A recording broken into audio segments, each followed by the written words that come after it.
Hello, hello. Thank you so much for tuning into this true crime ASMR soft spoken video. Today we're going to be doing a unsolved case from 1999. Before we get started, I just want to thank everyone for the support, the comments, the likes, the subscriptions. I can't even put into words how much it's meant to me and how much I appreciate it, so thank you so much. I wanted to highlight this case. There's not much information I could find from a lot of outlets. I had to kind of search, and I was able to listen to some interviews from the family that I had to get a lot of that information from, which I think is one of the things that is a big issue when it comes to missing people who are Black in this country, and the lack of attention it is given. So this is a case that is in DC, so I wanted to just shed some light on it and some of the really important information that came from this case that I think is really good to advocate for. So today we're going to be talking about Allean Logan. She was born in 1963.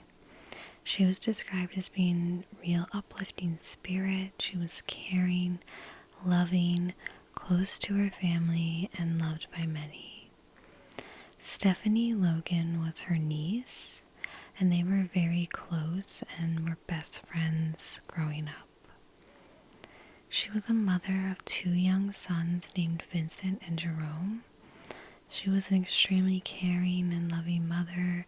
She kind of always had her kids by her side wherever she went, and she was very much in tune with being a mother. She lived in Southeast DC. Her family described the area at the time in the 90s as being a very high murder rate and heavy drug use in the area. So around 1:30 a.m. on September 15th, 1999, Stephanie, her niece, became frantic after being unable to reach Allean. So she called her mother Sabrina, who was Allean's sister, to go over and check on her. Sabrina arrived at the 4400 block of South Capitol Street, where her apartment complex was located. Once she got to the door of her apartment, she could hear Allean's infant son, Jerome, crying through the door. She went to the rental office to get the door unlocked, and once inside, she saw Jerome was in the car seat on top of the bed. He had a wet diaper, so it was clear that he had been there by himself for a little while, and there was no sign of Allean anywhere. So Allean was this very attentive mother who, again, was very much involved. At the time, she was going through personal struggles of being unemployed and a single parent. Her niece says she did get into drugs, but still maintained what she needed to do as a parent and would have never left her child unattended. She was scheduled to enter an 18-month drug rehab program before she disappeared. Her sister, Alvia, had even gone to local drug dealers to ask them to stop giving Allean drugs on credit because she could not pay them back. And actually, to her sister's surprise, apparently they had agreed. So in this part, I think it's pretty easy to judge a mother in this state, but the reality is, in these areas, it's more accessible to obtain drugs and resources. You know, the impacts of drugs being very much heavily used in certain communities is so deep that it's not just so simple to observe some of these stories or these families and cast some judgment. So police state that the apartment was left in disarray. There were shoes located by the door, and these kind of indicated a sign of struggle of maybe some sort. I also heard in an interview with the police that there was an indication the door was left open, which was a little confusing to me, that, then the sister came by and needed the door to be unlocked, so I'm not quite sure what that meant. But Allean had left behind her cigarettes, keys, shoes, things that she would have needed to be out of the home. She was 36 at the time of her disappearance. Hours prior to her disappearance, her neighbor across the hall had been murdered. He was found dead inside his apartment with a pillow covering his face and a gunshot wound through his head. It was suspected that he was a drug dealer, and many believe Allean may have witnessed the crime.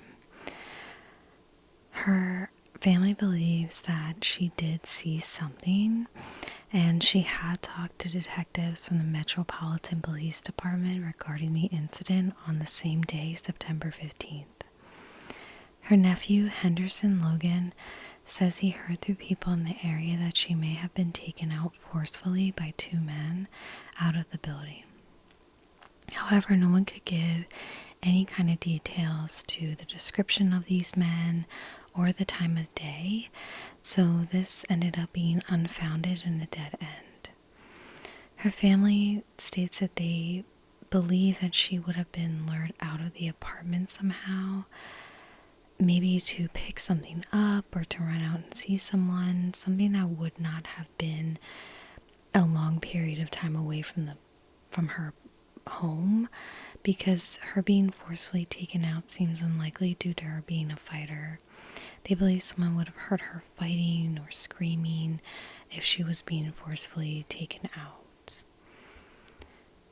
Her family begins to believe that she may have been a drug informant for the FBI and was collecting evidence against drug dealers. They go on to say that she may be held in protective custody because she saw something. The family is really holding on to anything that might explain or give any hope to her being okay. They state that they believe that she maybe testified or had been connected to someone in the FBI to address the high crime in the area. However, police were never able to verify she had any connections to the FBI. At the time of her disappearance, her mother was terminally ill, and she unfortunately passed before she knew what happened to her daughter. Police say they continued looking for her and any answers, but the search went cold because neighbors were very reluctant to give information and there was nothing else founded. Sabrina raised Jerome after the disappearance. He began calling her mom, but this still left a lot of gaps in what happened to his mother. Her nephew, Henderson Logan, takes it upon himself to do his own investigation, and he actually creates a platform called DC's Missing Voice to help locate missing people in the DC area. He says, "It's a passion of mine. My aunt inspired me to become this advocate for missing people." He was able to gain information about a system that allows families to submit DNA.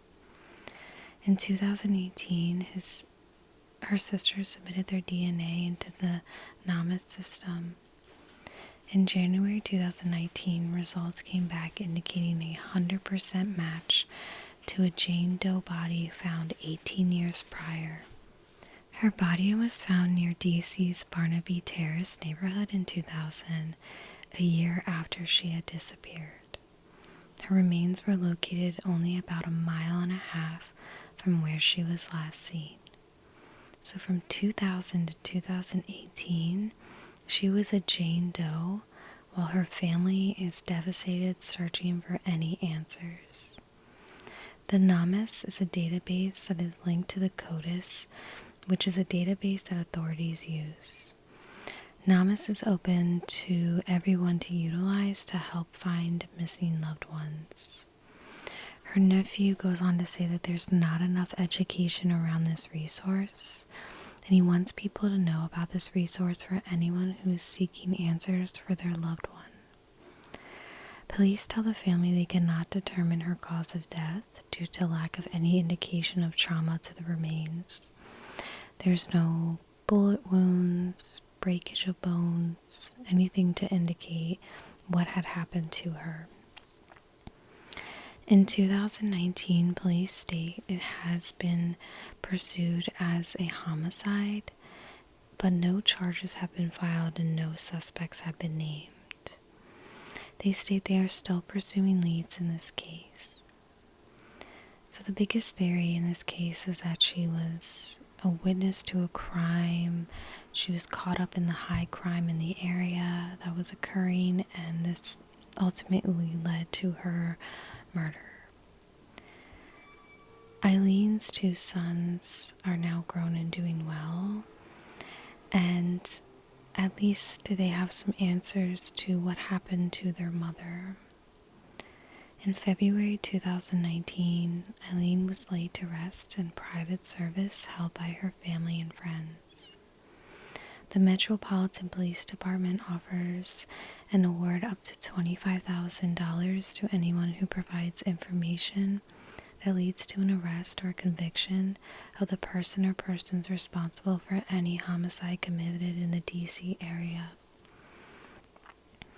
Anyone with information about Allean Logan's case is asked to call the police at 202-727-9099.